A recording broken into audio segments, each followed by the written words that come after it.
ಇಲ್ಲಿ ನೋಡ್ಬೋದು ವೀಕ್ಷಕರೇ ನೀವು, ನಾವು ನಮ್ಮ ಹೊಲದ ಬಾರ್ಡರ್ ಏನಿದೆ ಅಂದರೆ ಕೊನೆಯ ಬದಿ ಏನಿದೆ ಅದರ ಸುತ್ತಲೂ ಹೊಲದ ಸುತ್ತ ನಾವು ಗ್ಲಿರಿಸೀಡಿಯ ಗಿಡಗಳನ್ನ ಹಾಕ್ಕೊಂಡಿದ್ದೀವಿ. ಅಂದರೆ ನಾನು ಕಡ್ಡಿ ಹಾಕಿರಲಿಲ್ಲ, ಬೀಜನೇ ಹಾಕಿದ್ದೆ. ಸೊ ಚೆನ್ನಾಗಿ ಬಂದಿದೆ. ಮತ್ತು ಇವಾಗ ಮಳೆಗಾಲ ಸ್ಟಾರ್ಟ್ ಆಗ್ತಾ ಬಂತು, ಇವಾಗ ಬೇಸಿಗೆನೂ ಮುಗಿದ ಬಂತು. ಸೊ ಅದಕ್ಕೋಸ್ಕರ ನಾವು ಇವಾಗ ಇವನ್ನೆಲ್ಲ ಕಟ್ ಮಾಡಿ ತೆಂಗು ಏನಿದೆ ಅದ್ರ ಬುಡದ ಕೆಳಗಡೆ ಹಾಕ್ತಿದ್ದೀವಿ. ಮತ್ತು ಕೆಲವೊಂದು ಅಡಿಕೆ ಗಿಡಕ್ಕೂ ಹಾಕಿದ್ದೀವಿ. ಸೊ ಇಲ್ಲಿ ನನಗೆ ವಿಡಿಯೋ ಮಾಡೋಕ್ಕೆ ಯಾರೂ ಇಲ್ಲ, ನಾನೇ ಇಲ್ಲಿ ಒಂದು ಗಿಡದಲ್ಲಿ ಮೊಬೈಲ್ ಇಟ್ಟು ನಾನೇ ವಿಡಿಯೋ ಮಾಡ್ತಿದ್ದೀನಿ. ನಿಮಗೆ ನೆಕ್ಸ್ಟ್ ವಿಡಿಯೋದಲ್ಲಿ ನಿಮಗೆ ಎಲ್ಲ ನಮ್ಮ ಹೊಲದ ಬಾರ್ಡ್ರು ಏನಿದೆ ಅದನ್ನು ಪೂರ್ತಿ ತೋರಿಸ್ತೀನಿ. ಮತ್ತು ಗ್ಲಿರಿಸೀಡಿಯಾ ಈ ಗಿಡ ಏನಿದೆ ಇದರಿಂದ ನಮಗೆ ನ್ಯೂಟ್ರಿಜನ್ ಫಿಕ್ಸೇಷನ್ ಆಗುತ್ತೆ 1, ಮತ್ತು ಹಸಿರೆಲೆ ಗೊಬ್ಬರ ಆಗುತ್ತೆ 2. ಸೊ ಮತ್ತು ಎರೆಹುಳುಗಳು ಎಷ್ಟು ಗೊತ್ತಾ, ಈಗ ಒಂದು ತಿಂಗಳು ಬಿಟ್ಟು ಬಂದು ಆ ಎಲೆನ ನಾನು ಇವಾಗ ಹಾಕ್ತಿರುವಂತಹ ಕಾಂಡ ಏನಿದೆ, ಆ ಸೊಪ್ಪು ಏನಿದೆ ಅದನ್ನು ಎತ್ತು ನೋಡಿದರೆ ಎರೆಹುಳುಗಳಂತೂ ಲೆಕ್ಕಕ್ಕೆ ಸಿಗಲ್ಲ, ಅಷ್ಟು ಇರ್ತದೆ. ಸೊ ನಿಮಗೆ ತೋರಿಸ್ತೀನಿ. ಮತ್ತೆ ಒಂದು ವೀಕ್ ಇಲ್ಲ 1 ಮಂತ್ ಬಿಟ್ಟು ಇದೇ ಜಾಗದಲ್ಲಿ ಬಂದು ನಾನು ಮತ್ತೆ ಒಂದು ವಿಡಿಯೋ ಮಾಡ್ತೀನಿ. ಅವಾಗ ನಿಮಗೆ ತೋರಿಸ್ತೀನಿ ಎರೆಹುಳುಗಳು ಎಷ್ಟಿರ್ತವೆ ಅಂತೇಳಿ. ಸೊ ಗ್ಲಿರಿಸೀಡಿಯಾ ಗಿಡ ಇದ್ದರೆ ನಮಗೆ ಒಂದು ಯೂರಿಯಾ ಹಾಕೋದು ಉಳಿಯುತ್ತಾ, ಯೂರಿಯಾ ಹಾಕೋದೇ ಇರಲ್ಲ. ಮತ್ತು ಇದು ನ್ಯೂಟ್ರಿಜನ್ ಫಿಕ್ಸೇಷನ್ ಮಾಡುತ್ತೆ, ವಾತಾವರಣದಲ್ಲಿರುವಂಥ ಸಾರಜನಕವನ್ನು ಸ್ಥಿರೀಕರಿಸಿ ಬೇರೆ ಗಿಡಗಳಿಗೆ ಪೂರೈಕೆ ಮಾಡುವಂಥ ಒಂದು ವ್ಯವಸ್ಥೆ ಗ್ಲಿರಿಸೀಡಿಯಾ ಗಿಡಕ್ಕಿದೆ.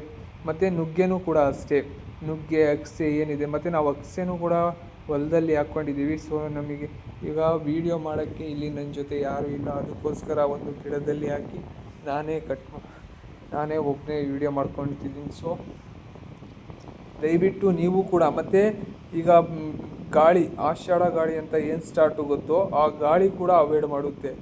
ಸೊ ಅದಕ್ಕೋಸ್ಕರ ನೀವು ಬಾರ್ಡ್ರಲ್ಲಿ ಇಂತಹ ಗ್ಲಿರಿಸೀಡಿಯಾ ಇಲ್ಲ ಜಟ್ರೋಪ ಆಗಲಿ ಏನೇ ಆಗಲಿ, ಯಾವುದೇ ಥರ ಗಿಡ ಆಗಲಿ ಎಲ್ಲ ಥರ ಗಿಡ ಹಾಕಿ ನಾವು ಗ್ಲಿರಿಸೀಡಿಯಾಕ್ಕೆ ಮೊದಲ ಆದ್ಯತೆ ಕೊಟ್ಟಿದ್ದೀವಿ.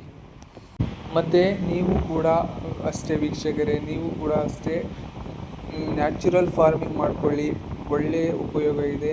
ಅಂದರೆ ಸ್ಟಾರ್ಟಿಂಗು ಸ್ವಲ್ಪ ಕಷ್ಟ ಅನ್ನಿಸ್ಬೋದು, ಬಟ್ ಹೋಗ್ತಾ ತುಂಬ ಈಸಿ ಅನಿಸುತ್ತೆ.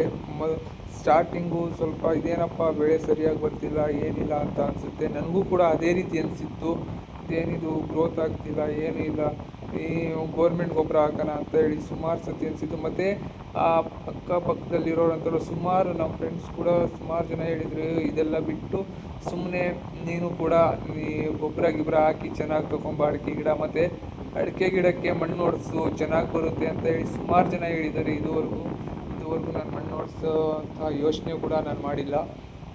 ಯಾಕಂದರೆ ಇಲ್ಲಿ ನಾನು ಇವಾಗ ನ್ಯಾಚುರಲ್ ಫಾರ್ಮಿಂಗ್ ಅಂತ ಮಾಡಬೇಕು ಅಂತ ಅಂದ್ಕೊಂಡಿದ್ದೀನಿ, ಅದನ್ನೇ ಮಾಡ್ತಾಯಿದ್ದೀನಿ.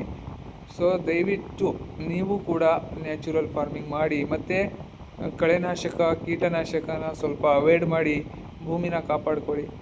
ಅಂದರೆ ಈಗ ಹೋಗ್ತಾ ಏನಾಗುತ್ತೆ ಅಂದರೆ ಬೆಳೆನೇ ಕೂಡ ಬೆಳೆಯೋಕ್ಕಾಗಲ್ಲ, ಆ ಥರ ನಮ್ಮ ಪರಿಸ್ಥಿತಿ ಬಂದಿರುತ್ತೆ ನೋಡಿ ಬೇಕಾದರೆ. ಅಂದರೆ ಎಷ್ಟು ಒಂದು ಬೆಳೆ ಹಾಕಿದ್ದೀವಿ ಅಂದರೆ ಅದಕ್ಕೆ ಎಷ್ಟು ಕಳೆನಾಶಕ ಹೊಡಿತೀವಿ, ಎಷ್ಟು ಕೀಟನಾಶಕ ಹೊಡಿತೀವಿ.